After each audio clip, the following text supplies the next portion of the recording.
Hello, it is Wednesday, August 21st, 2024, and this is Political Dharma with your host, Alan Zundell.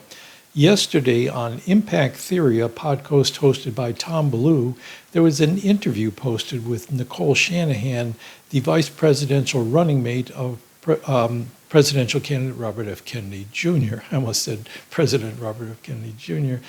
And she said some quite revealing things at the end of the podcast. Now, this was about an hour-long interview, and in the first two-thirds, she talked a lot about their ideas for controlling of inflation and dealing with government debt and a variety of public policy issues. It was only in the last third or so that she talked about strategic decisions that may be upcoming by the Kennedy campaign, and they bear upon the topic I've been talking about in last episode, I think it was, and several other episodes, which is whether or not the Kennedy campaign has been considering dropping out of the race and possibly endorsing one of the major party candidates. So I did want to take a look at what Shanahan had to say, and I recommend, it's a very good interview. I recommend you go to it and at least watch the final 20 minutes if you want to have some idea of what she had to say about the decision-making in the Kennedy campaign. I'm going to try to be fair to them. I think the media, now this has been all over the media, of course, and the slant I saw in the media was did not conform well to what she had to say. It seemed to take this as a confession that they really were out to help Donald Trump all along, and that they intended to be spoilers, and they were looking for an endorsement and a position for Kennedy in return for giving an endorsement to Trump, all this kind of stuff, which is not entirely accurate. There is, as I said in the episode, I think the previous episode, where I was discussing the Washington Post articles about Kennedy's supposed outreach to the Trump campaign and to the Harris campaign about offering an endorsement for an administration position. I said there's a selective use of the information that the reporters have gathered and the attempt to fit it within a narrative that makes sense to them. So I'll have more to say about that story because I think this illuminates some aspects to it, but also it has something to say about the future of the Kennedy campaign. Now, I saw just a few minutes ago before I started recording this, there was an article from ABC News with a very misleading headline about Kennedy considering endorsing Trump. That Kennedy was probably on Wednesday, according to his campaign manager, Amaryllis Fox Kennedy, that he was going to make a major announcement on Friday regarding the future of his campaign. And she said they were not just looking at two options, which would be, and she didn't say this part, but those two options would have been endorsing Trump, joining forces, or dropping out. And that's pretty much what Nicole Shanahan is outlining the considerations as, but she said they're looking at more than two options, and he's going to talk about that on Friday. So let's turn to the interview. I want to play select clips from this, and I've tried to be fair and give enough time for you to get a sense of what she's saying, and then I'll have some analysis and comments of my own. So let's look at one of her first questions that she fields from him that directly bears upon these stories in the Washington Post. All right, there were rumors going around that RFK was in talks with Trump, that he was in talks with the Harris camp for a potential endorsement to either of them if they could give him, I presume, a spot in one of their cabinets. Is there any truth to it? Would love to hear about that. Definitely not in talks with Harris. Definitely never have brought up this idea of an endorsement with Harris. Definitely have never brought up a cabinet position with Harris. So those are the MSN just taking something and spinning it in a way that makes, their chosen political group look good. Fake news. With, that being said, we have offered to talk to everybody about what your policies are, who's going to be in your cabinet. Do you want to hear any of our takes on policy and what might work? We've open sourced our platform very proudly. And I will say that Trump has taken genuine, sincere interest in our policies around chronic disease. He takes it seriously. for that reason, I think it behooves us to sit and see if we can actually make some real change. And if that is a unity party, I think that it is something that we absolutely owe to the American public to explore. What would a unity party look like? I think it would be on day one making sure that our health, the arm of the government responsible for health, HHS, is directed by someone we can trust, someone without ties to big pharma, someone who understands the foundations of and preconditions of healthy life, somebody who is not going to sell out our children to profiteering. Okay, there she says what Kennedy has often said and expands upon it really, that they had not reached out to Harris. They had not offered an endorsement to Harris. They had not discussed trying to gain a cabinet position with the Harris campaign. So she left open the possibility that they had been in conversations with Trump. And I think that fits the take I had on it, that there were conversations with Trump and some kind of attempts to talk to the Harris campaign, but not necessarily about endorsements or cabinet positions, more, as Shanahan said, the idea of taking their policy ideas seriously, and especially regarding chronic illness. And she said that Trump was taking these conversations seriously, and they saw a potential path for some good to be done in talking to the Trump administration. The Harris administration showed no signs of interest. I suppose Shanahan didn't say anything about that, but she did deny that they were in talks looking for an endorsement in return for a cabinet position, as Kennedy has often said. She talked about a possible unity government with Trump, and what that meant here was specifically putting someone in a position at a administration position such as Health and Human Services, head of Health and Human Services, in order to take seriously the chronic illness epidemic in this country and to get the influence of big pharma, that is the pharmaceutical corporations, out of government decision-making about the science and about how best to protect the nation's health.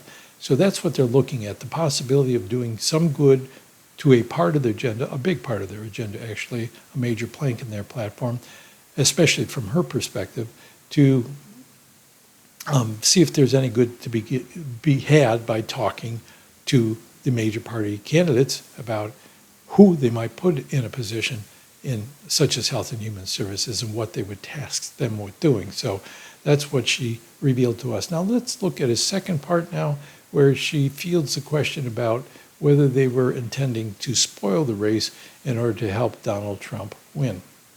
We did not start this campaign. I did not put in tens of millions of dollars to be a spoiler candidate. I put in tens of millions of dollars to win, to fix this country, to do the right thing.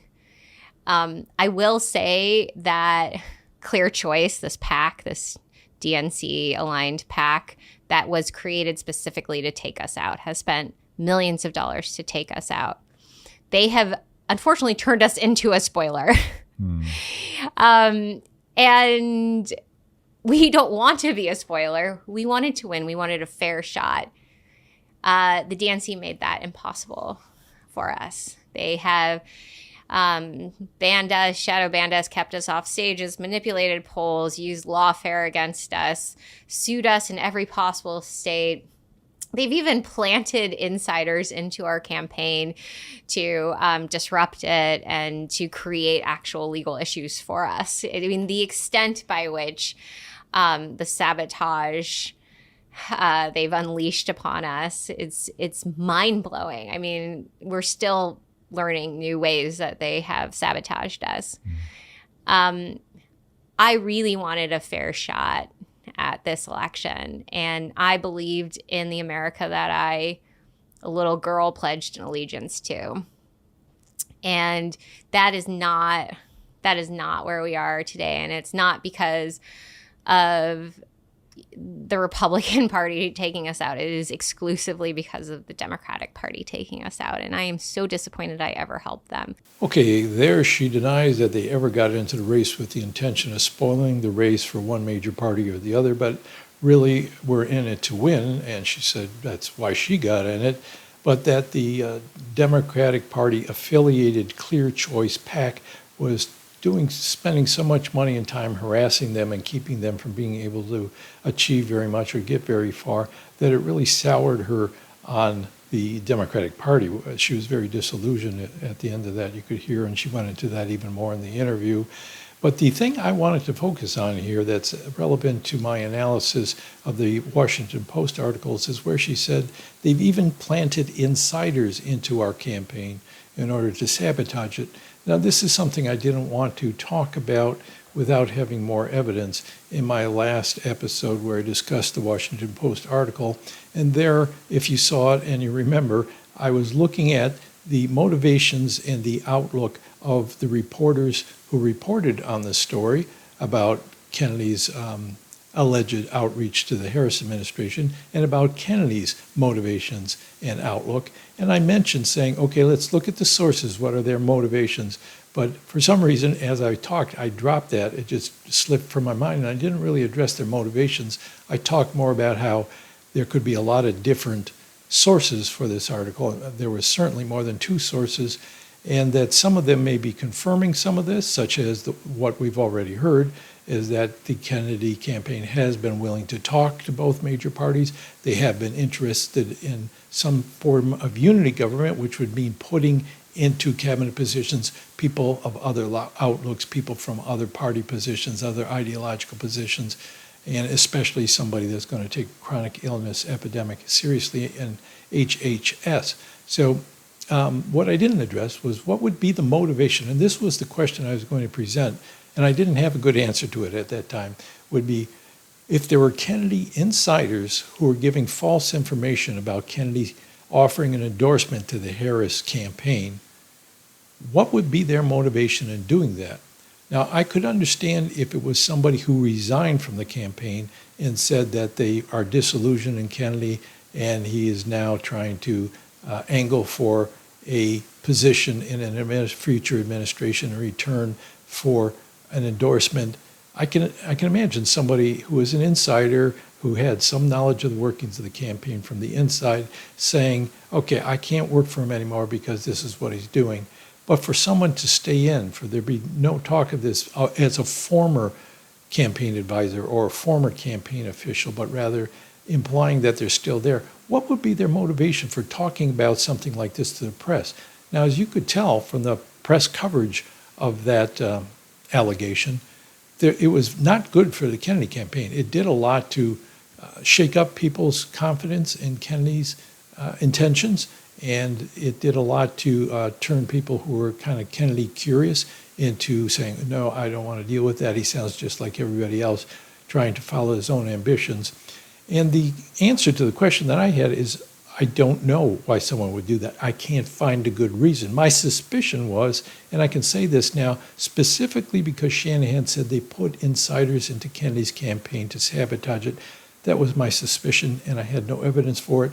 Slim evidence now, which is Shanahan said it, but it confirms that they've discovered they have some grounds for believing that people within their campaign were sabotaging it. And this is what I think happened, that the Democratic Party put insiders into the campaign to then feed false information to news sources who could then cite them as sources of people within the Kennedy campaign.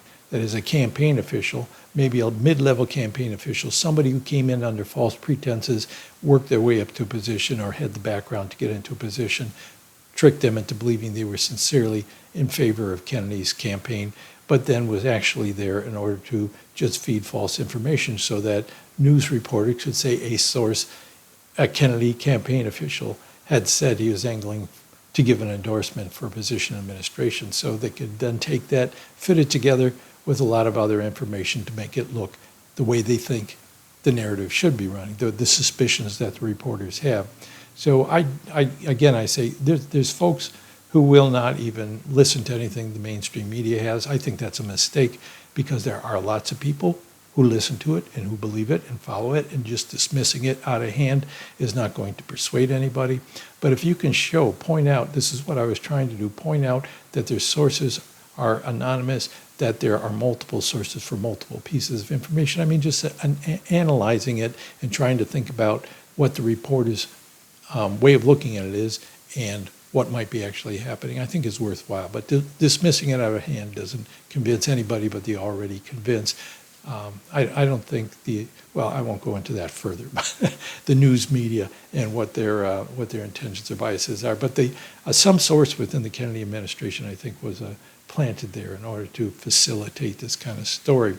Let's move on from there to talk about whether or not they are going to continue with their campaign, whether she sees any hope going forward in the Kennedy campaign. I still would love to see in the last 80 days of this election some miracle play out where we get a chance to debate. I don't think they're going to let us. And, given this, I think we are taking a very serious look at making sure that the people that have corrupted our fair and free democracy do not end up in office in November. It's hard. I mean, it's really hard, Tom, to say these words because it's also acknowledging how bad things are. Okay, here she sounds a bit pessimistic that they're hoping for a miracle, that there still could be some kind of miracle.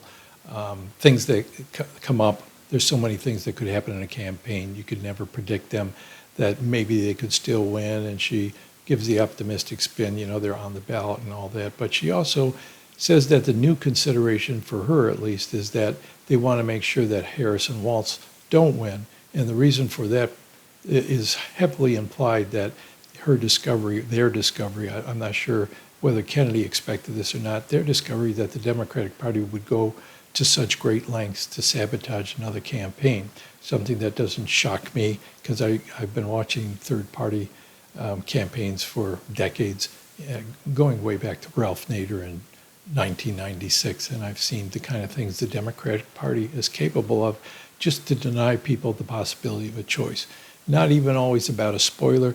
They simply don't want to give voters the idea that there could ever possibly be any options beyond the major parties and that the Republicans are beyond the pale. They just want to make it seem to voters like they have no other recourse and that it's never going to happen. So she gives some insight into why they've now considered joining forces with Trump in some way, that they're so disillusioned with what the Democrats have done and have been doing that they cannot abide the idea that staying in the race would help them win. All right, let's move on from there. Here's another clip on the same theme, and maybe I combined something of what this next clip has into my commentary on the previous clip because they're very similar, but it adds another element at the end. So let's listen to this. There are things that could happen that would still allow us to win in November, even in this environment. And it could, you can't predict the number of variables. But as long as we remain on the ballots, we could win. The question is the risk of a Harris-Walz presidency worth us staying in? And that's the question we have to ask ourselves right now is, do we trust Trump and in his personal sincerity to really do the right thing for our country and chronic disease, balance the budget, end these forever wars? Is he somebody that's going to continue to invite people like Bobby and I into the conversation? Or is he going to fall victim again to the things he fell victim to in his first administration? So here it shows that they're not really in love with Trump, and they're seriously asking themselves whether they can even trust him if he's talking about putting somebody they can accept into Health and Human Services. Would they in some way, buy into that and drop out of the race in order to facilitate a Trump win and that potentiality? And they are skeptical, to some degree at least, of whether Trump's word is good, as well he should be, because Trump is as likely as any politician out there to say one thing during a campaign and do something entirely different if he gets into office. So they're asking themselves that question. If we stay in the race, is it going to harm the possibility that Trump might do something good? Has he had a change of heart? Is he willing to maybe buck the swamp that he talked about cleaning out and actually try to do some good with his office in a second term? Or is he just going to repeat the same kind of failure? So they're not being naive, and they're not being overly sanguine and optimistic about Trump and his character and how good his word is, but they are weighing these different options. All right, one final clip that I want to look at here has to do with the future and a further optimistic take about, what good could come from staying in the race. So here she talks more about that. But note here, in all this talk, there's not much talk about we are going to win, we're in it to win, we're all that. It's really considerably scaled down the ambition of the campaign. She's being very candid about this and bringing out into the open what I think many people imagine they must be thinking about, which is, given all that's happened, is there any possibility that they can actually win the campaign or win the election anymore? Is the possibilities for that narrowed to the place where they can't reasonably hope for it? So let's listen to this last clip. What my gut tells me right now is that we just have to keep being honest. I got to just keep being honest. I got to keep focusing on what matters the most outside of party lines. I need to focus on a vision that goes beyond November. And if that means that we stay in, and, there's benefits to staying in. If we get over 5% of the vote, we actually establish ourselves as a party. 71% of Americans want a strong third party with a real shot at winning. There's even public funds available if we get over 5% of the vote. So we could get, I think it's like $13.5 million in public funds to keep the party going. And that's, that's worth something. That means that we can position for a real third party election in 2028 where we don't have to go around and spend tens of millions of dollars on ballot access, which means that we can spend all of that time and money campaigning. So, there's two options that we're looking at. And one is staying in, forming that new party, but we run the risk of a Kamala Harris and Walz presidency because we draw votes from Trump, or we draw somehow more votes from Trump, or we walk away right now and join forces with Donald Trump and we walk away from that and we explain to our base why we're making this decision. Not easy. Clearly. Yeah, not an easy decision.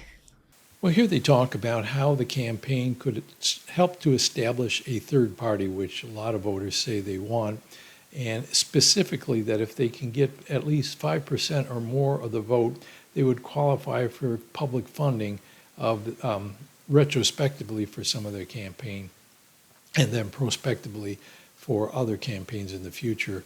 I think just for the presidential race, but they could, if they could maintain a party and get that level of vote, they could have that kind of possibility of building a party for the future. Now, that's a reasonable expectation. I spilled water on my notebook here, but I would say this is just mimicking what third parties have always done.